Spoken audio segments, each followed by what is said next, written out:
29শে March 2025-এ দেখা যাবে সূর্যগ্রহণ। যখন চাঁদ পৃথিবী এবং সূর্যের মাঝখানে চলে যায় তখন সূর্যগ্রহণ ঘটে, যা আংশিক বা সম্পূর্ণরূপে সূর্যালোককে বাধা দেয়। এক্ষেত্রে এটি একটি আংশিক সূর্যগ্রহণ হবে, অর্থাৎ চাঁদ সূর্যের কেবল একটি অংশকেই ঢেকে ফেলবে। এটিকে ডাবল সানরাইজ এক্লিপসও বলা যেতে পারে, কারণ এবারের সূর্যগ্রহণে সূর্যকে দুবার উদিত হতে দেখা যাবে। এই ঘটনাটি বিশ্বের বিভিন্ন স্থান থেকে দৃশ্যমান হবে। প্রায় 4 ঘন্টা 13 মিনিট ধরে চলবে এই গ্রহণ, যে কারণে এই মহাজাগতিক দৃশ্য দেখার অপেক্ষায় গোটা বিশ্ববাসী। তবে সূর্যগ্রহণ চলাকালীন সকলকেই থাকতে হবে অত্যন্ত সাবধান, কারণ বছরের প্রথম সূর্যগ্রহণে বেশ কিছু রাশির ওপর পড়বে খারাপ প্রভাব। তবে সূর্যগ্রহণ কখন শুরু হবে, কখন শেষ হবে, ভারত ও বাংলাদেশের কোন কোন জায়গা থেকে দেখা যাবে, এই সূর্যগ্রহণ চলাকালীন কী কী করবেন এবং কী কী করবেন না, সবই বিস্তারিত জানিয়ে দেবো এই ছোট্ট ভিডিওতে। বিস্তারিত জানতে হলে ভিডিওটি অবশ্যই শেষ পর্যন্ত দেখবেন এবং পরবর্তী খবরগুলি সবার আগে দেখার জন্য আমাদের ইউটিউব চ্যানেলটি সাবস্ক্রাইব করে আমাদের সঙ্গে থাকবেন। এবার দেখে নেওয়া যাক এক নজরে।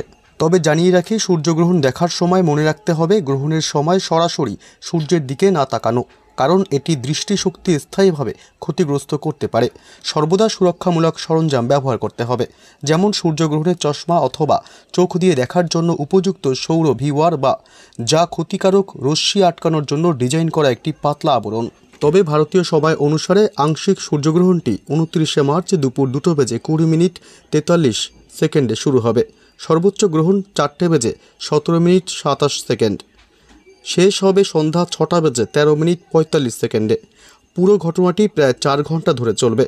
উল্লেখ্য, এই সূর্যগ্রহণ নির্দিষ্ট কিছু স্থানে সূর্যোদয়ের সাথে সামঞ্জস্যপূর্ণ হবে। সূর্য উদয় শুরু হওয়ার সাথে সাথেই গ্রহণ ইতিমধ্যেই শুরু হয়ে যাবে। গ্রহণ শেষ হওয়ার সময় সূর্য আবার উদিত হয়েছে বলে মনে হবে, সেই জন্যই এটিকে ডাবল সানরাইজ এক্লিপস বলা হচ্ছে। তবেই সূর্যগ্রহণ চলাকালীন কী করবেন এবং কী করবেন না জেনে নিন। সূতককালে পূজা ও সকল শুভ কাজে নিষেধাজ্ঞা রয়েছে।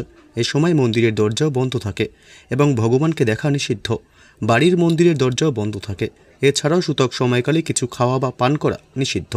রান্না করা খাবারও তুলসী পাতা রাখা হয় এ সময়। তবেই সূর্যগ্রহণ উত্তর পশ্চিম আফ্রিকা, উত্তর আমেরিকার উত্তর পূর্ব অংশ, ইউরোপ এবং উত্তর রাশিয়া থেকে দৃশ্যমান হবে। তাছাড়া Canada, Portugal, Spain, Ireland, France, যুক্তরাজ্য, ডেনমার্ক, জার্মানি, নরওয়ে, ফিনল্যান্ড এবং রাশিয়া থেকে দেখা যাবে এই সূর্যগ্রহণ। তবে ভারত ও বাংলাদেশে এই সূর্যগ্রহণ দেখা যাবে না। যে কোনো গ্রহণের 12 ঘন্টা আগেই সূতককাল শুরু হয়ে যায়, যেটা গ্রহণকাল শেষ হওয়া পর্যন্ত থাকে। তবে ভারত ও বাংলাদেশে সূতককালকে মান্যতা দেওয়া হবে না, কারণ এই সূর্যগ্রহণ ভারত ও বাংলাদেশে দেখা যাবে না।